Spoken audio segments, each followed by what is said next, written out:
Лена, привет! Хо-хо. Вы на канале «Мужики у плиты».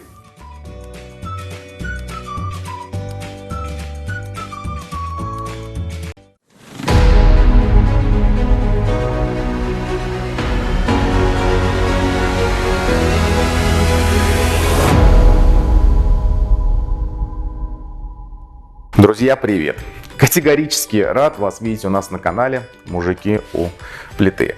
Совершенно недавно я стал счастливым обладателем вот такого вот бочонка, и можно подумать сначала, а в чем же тут, собственно, новость, да? Ну, обычная 5-литровочка. Но надо сказать, что эта 5-литровочка как раз-таки не совсем обычная. Дело в том, что, как вы можете видеть, да, производитель сделал у этого бочонка прозрачные донцы. Надо сказать, что я давно задавался мыслью, а что же происходит там внутри бочонка, когда ты заливаешь туда свой продукт, свой домашний дистиллят. И всегда было интересно посмотреть, как же изнутри. Ну и вот, как мы видим, чей-то инженерный, пытливый ум к этому пришел, сделал такую возможность осуществить наши вот эти вот все вот мысли, да, подглядеть изнутри на процесс созревания наших домашних напитков. Поэтому сейчас я предлагаю, что, ну, во-первых, мы распакуем, да, нашу бочечку и ее подготовим. Процесс приготовления у нас есть в отдельном ролике пошаговый, да, ну, по крайней мере, давайте мы сейчас с вами этот бочонок заполним первично, ну и посмотрим, как в принципе стекло будет держать вот эту вот воду именно в первый залив, да, до того, как древесина не разбухла. Поехали. Вообще, что хотелось бы изначально отметить, то что качество производства бочки, оно крайне высокое. Ну, начиная с того, что, собственно, верх клепка, она тщательно заполирована, да, и если вы обратите внимание, сама внутренняя поверхность клепки, она мало того, что с максимально возможным обжигом, да, с крайне сильным, и я так понимаю, что вот эта вот клепка уже обожженная, она после обжига еще подверглась какой-то обработке, причем, я так понимаю, это была какая-то обработка, ну, какой-то мягкой щеткой. Почему? Потому что когда ты вскрываешь бочку, обычную бочку, практически там во всех производителях с этим сталкивался, там, конечно, после обжига ничем не обрабатывается. Здесь же вы сами видите, да, что вот структура обожженной древесины, обожженного дуба, она напоминает, ну, скажем так, кожу какого-то пресмыкающего. Так, ну что, первые 3 литра пошли.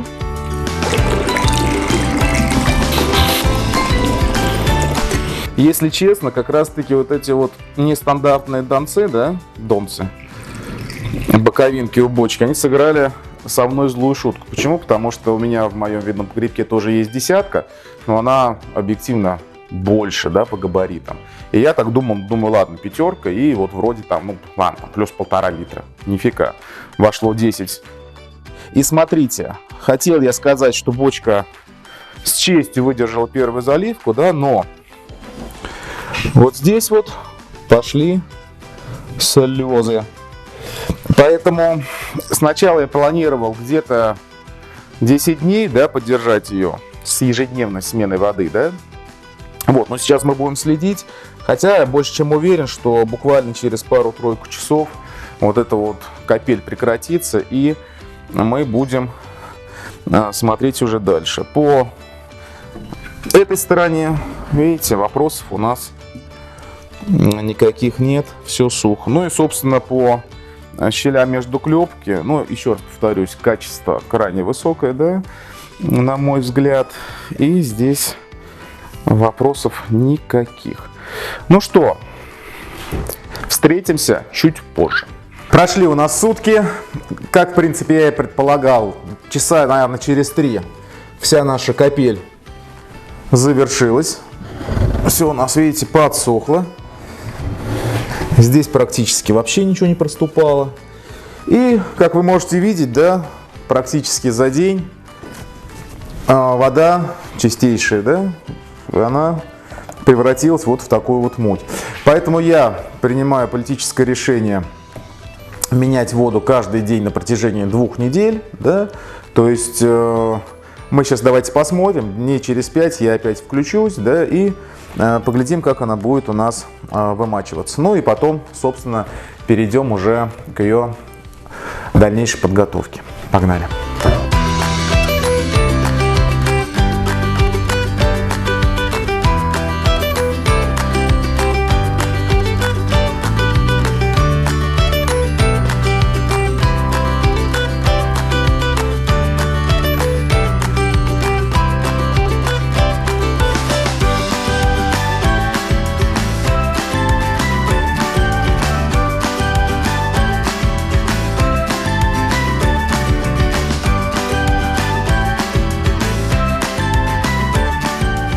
Ну что, друзья, наша эпопея по подготовке нашего бочонка завершена. 2 недели, по-честному, я так раз в сутки менял воду. Сейчас бочонок я простерилизовал, но после соды все это аккуратненько промыл, опять же обжег. И буду сейчас заполнять этот бочонок зерновым дистиллятом 45-градусным. Причем, имейте в виду, что я обычно свои бочки еще и вощу, да, пчелиным воском. Но в этом случае пока я воск сознательно не наносил. Почему? Потому что я хочу посмотреть, как в процессе настаивания будет себя вести вот эта вот доля ангелов. С учетом того, что мы, опять-таки, повторюсь, сможем все это с вами увидеть. Поэтому сейчас что мы делаем? Мы запускаем сюда наш дистиллят. И после этого отправляем на вызревание в наш винный погребок.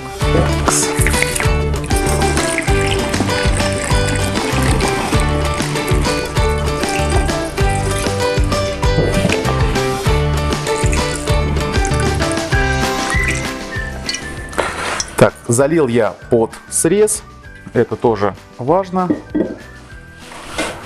Запечатываем и погнали в подвальчик. Ну что ж, друзья, вот такая вот конструкция у меня в итоге родилась. Будет источник света, через него будет все нам замечательно видно. И вот здесь будет стоять фотоаппаратик, который в режиме, ну, наверное, секунд по 5-7 в неделю я буду все это снимать. Ну и итогом станет ролик, процесс нашего созревания.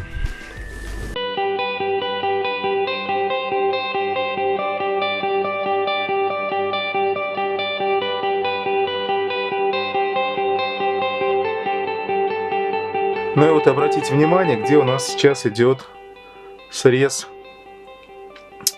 дистиллята, да? Как раз таки за этот период созревания, мы сможем с вами посмотреть на нашу усушку-труску в виде доли ангела. У нас стоит уже 3-й сутки бочонок. Вся поверхность внутренняя дубовых этих стенок покрыта маленькими пузырьками. Вот сейчас я попробую. Оп, видите? Пузырьки стали подниматься наверх. То есть однозначно у нас дышит наша бочка.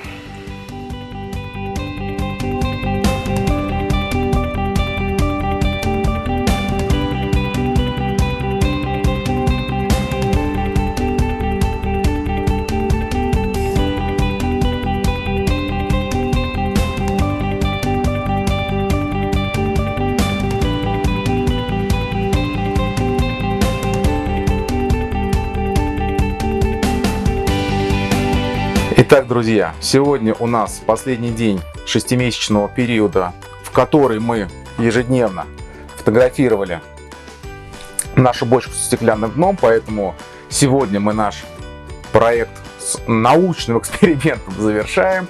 И сейчас я предлагаю сделать последний кадр и перейти на нашу кухню, чтобы, собственно, обсудить полученные результаты. Поехали! И смотрите, как вы еще могли увидеть, да, вот сейчас на фотокадрах, которые я вставил в наш ролик, можно видеть, что поверхность, внутренняя поверхность обожженной бочки, когда мы только ее заливали, она была гладенькая, и вот это вот свойство, да, схожесть с кожей аллигатора, да, имела место быть. Вот сейчас в процессе вот этого полугодового настаивания, как вы опять-таки можете увидеть, вот эти вот чешуйки древесины, они отошли, встопорщились, что, на мой взгляд, говорит еще и о том, что площадь, контактная площадь поверхности, которая вот отдает вещества, да, дубовые, нашему дистилляту, она, конечно, качественно, получается, увеличивается, да.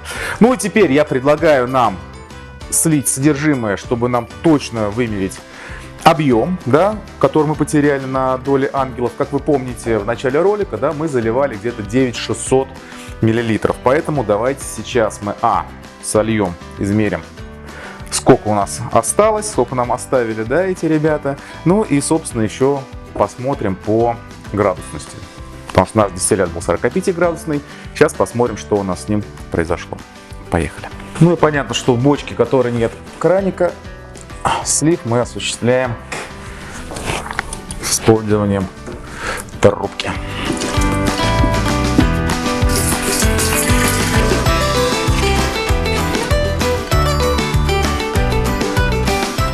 И вот видите, да, при таком сливе у нас еще и частички жженого дуба попадают в наш продукт, поэтому придется нам его еще и фильтрануть.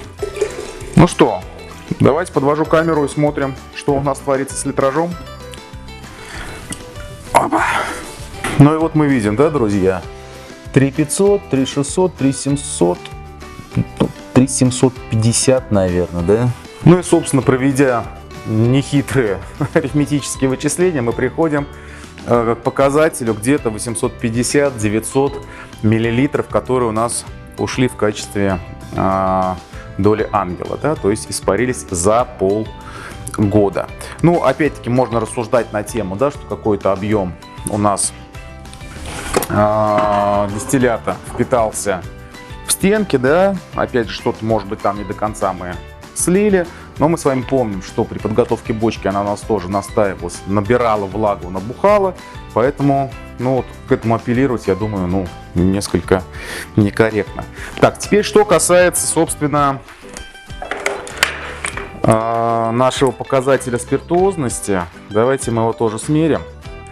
Единственное, в объектив я показать это не смогу, но сейчас попробую, наверное, с телефоном, чтобы вы тоже это увидели. Градус мы не потеряли, в принципе, никак. Ну что, мои дорогие друзья, подводя теперь, собственно, уже итоговый итог, я хочу что сказать. Для меня, на самом деле, этот опыт был крайне интересный, крайне познавательный. Занырнуть во внутренности бочки, посмотреть, как эти процессы идут изнутри, ну, для меня, по крайней мере, оказалось весьма интересным. Сейчас я хочу что сказать, да, что следующим шагом, наверное, я сделаю следующий ход, да, я этот эксперимент продолжу.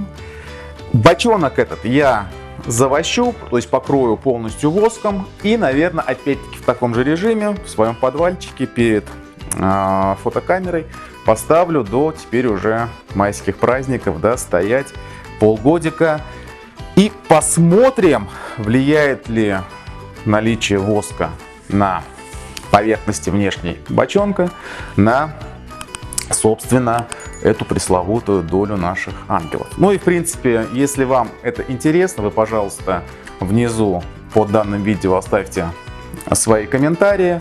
Может быть, какие-то еще у вас будут идеи, которые мы сможем реализовать. Я пока тогда подготавливать, заливать этот бочонок какое-то время не буду, да? Подожду вашей реакции. Поэтому, друзья, на этом я с вами прощаюсь. Счастливо. Оставайтесь на нашем канале. Пока.